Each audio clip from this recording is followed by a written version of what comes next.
Hello everyone and welcome back to another episode here in Eat Sleep Brief. If you guys witnessed last videos, it went up on Friday morning. I actually finally got my first set of livestock. Not corals, but fish. So I'm very excited. In this video I'm going to be showing you guys how I'm going to be adding to the tank, as well as giving you guys a few tips, any recommendations I recommend. So if you find yourself in the future adding fish, you can see exactly how I do it. Just like when you're adding any coral to your tank, the first thing you want to do is obviously float your bags. What this is going to ensure that the temperature that the fish are in, as far as the water, matches the temperature in your tank, so when you do add them, you don't stress shock them with temperature. And obviously after this, you're going to want to make sure the salinity matches to whatever your tank is. What I recommend is asking wherever you're buying them, or just test the water with the salinity meter to find out what it is. A lot of cases, sometimes you don't need to adjust it, sometimes you do. But if you do, I'm going to show you exactly how I like to go about doing it. Now before we do go ahead and add these fish, obviously I did cycle the tank with mollies. So for now these are going to be going into the sump till I head down to the LFS and actually give them back. I always give them back to them. They can use them as a cleanup crew, or if there's ever any other reefer that is looking for mollies, they can go ahead and give them to them. So what I got to do is obviously catch them, put them down the sump, and that's kind of where they're going to be. Once you are happy and you've given at least 30-40 minutes for the temperature in the temperature in the bags to match your tank temperature, you should be good to then put all the fish in one single bucket. If you guys did miss the video I did again last Friday, going to pick up these fish from Harry's Marine Life, what I did end up getting, you're going to see a little bit later: a yellow tang, a potter's wrasse, a firefish, cold tang, pencil urchin, cleaner shrimp. So next thing you do is obviously get some scissors, make sure your bucket's ready.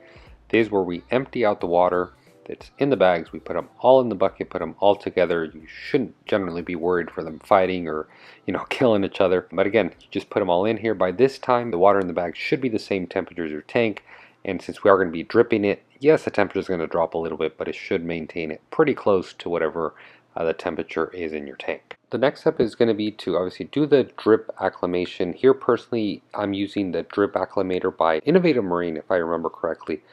There's people that don't want to spend the 10 bucks this thing costs, so they just get a airline hose, they tie a loose knot in it, and that's kind of how they control the drip.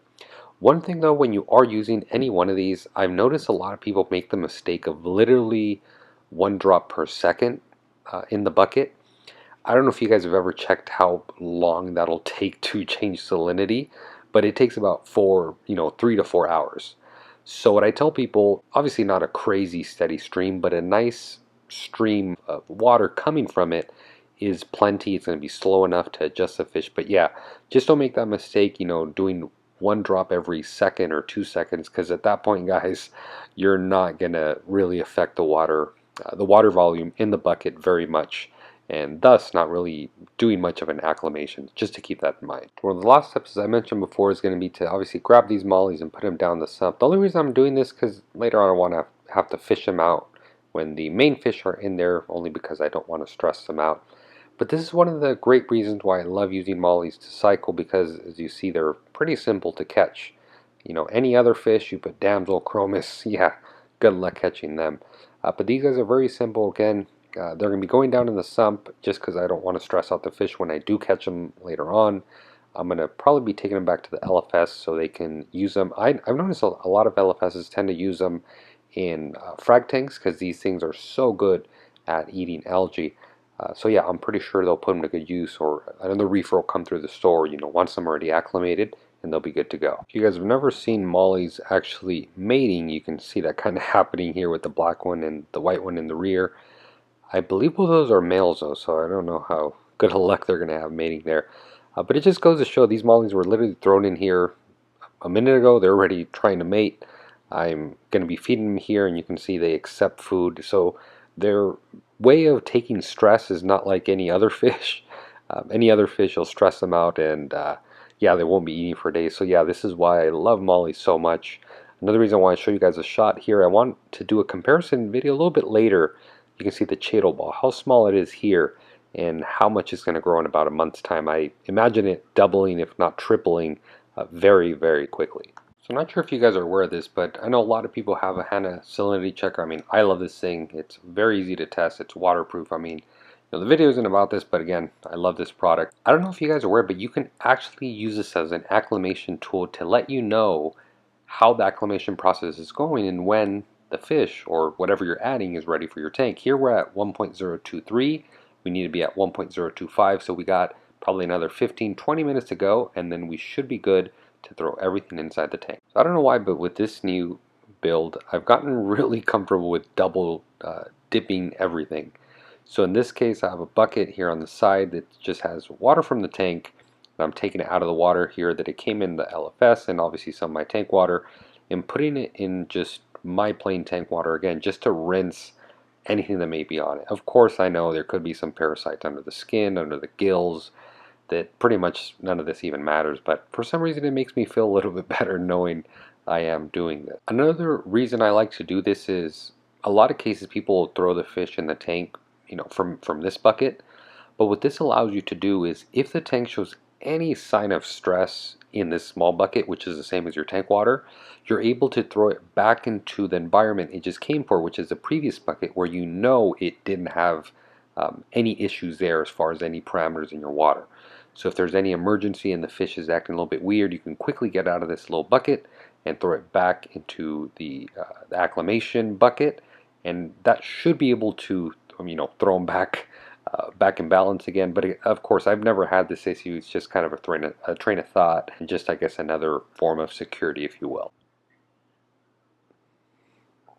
Once you're happy with the fish, if they're looking good, not breathing too crazy, or not acting weird, you're pretty much ready to add them into your tank. Now, you're probably watching this video and you're saying, wait, whatever happened to quarantine? Quarantine was never mentioned or talked about. Well, that's because I don't quarantine. It's kind of interesting. I really don't want to get on the subject of it. I do think it's really good to have a tank where you can observe your fish. I'm kind of anti the whole treating them immediately with copper, even if they don't look sick. Again, I don't want to get into that topic, but if you do have an observation tank, I think that's, yes, very beneficial. More importantly, it's a little bit easier to spot feed them.